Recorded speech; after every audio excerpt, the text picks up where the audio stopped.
Ston is a small municipality in Croatia that dates back to ancient Roman times. You can still see its medieval fortress and its churches, but it's best known for its wall of stone complex called the Great Wall of Croatia. The walls were built in the Middle Ages to protect the town and to protect the town's vital salt works. First of all, there are 53 pools over there, and there is a special system how they are producing this salt even today after 3 millennia. Historians, they agree that these salt production fields are old in between 3,000 and 4,000 years. This whole area, you can see, it's pretty much, stony area, stony region like the rest of the Dalmatia, not too much fertile land. So the first pre-Roman settlers that lived here, the Illyrians, allegedly they didn't do too much agriculture, so the main activity was the cattle. Okay, not the big cattle because there's no grass for cows, so the sheep, goats probably, right? What did we need? What did they need to preserve the meat? Salt, right? So that was the necessity. That's why they started to do this. So through the centuries, this activity developed and became really, really important. Not only for the local inhabitants, but we said already for the Dubrovnik Republic, it was one of the main source of income. Allegedly, approximately 30% of their annual income was coming from the trade with salt. The other part came from the crafts and from trading, because they were at the one part, 16th century, they were the single biggest trading fleet in Mediterranean, which was quite amazing. They had approximately 200 ships. So to explain you how the process is done.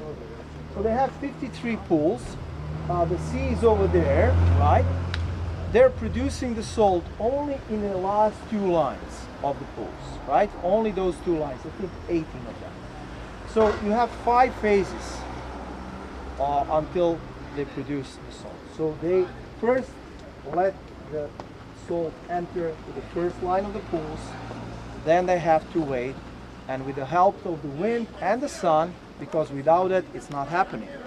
Because of the heat, the water, extra water is evaporating, and of course, the wind is also improving and contributing to the process.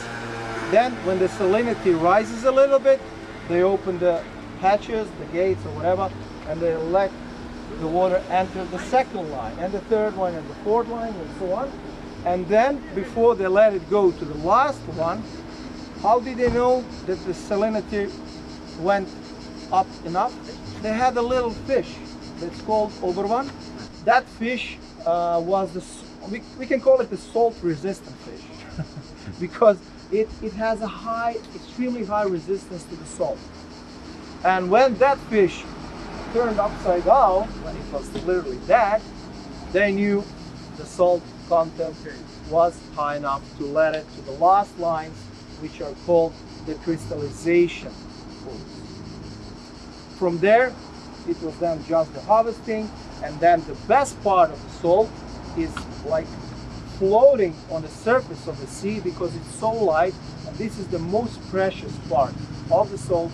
We call it the salt flower or flower of the salt. It's so light, it floats, so you collect it with the hands, and this is at least 10 times more expensive than the rest. Normally produced salt, naturally produced salt, like they're producing it here, they have approximately 70 different minerals. So it's very, very important nutrients for our body. But what happens, and they say you have this heart and cardiovascular disease because of the salt.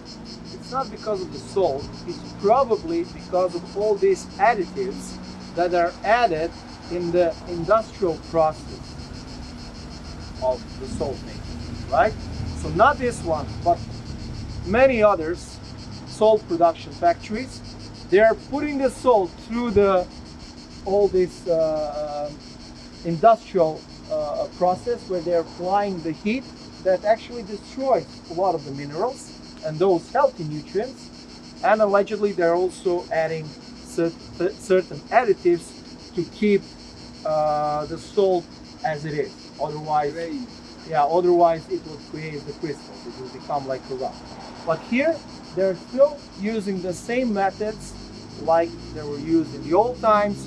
So the salt that here you buy here is completely healthy. I mean, healthy as it can be, right? So you have opportunity to purchase this flour of the salt and the regular one if you want.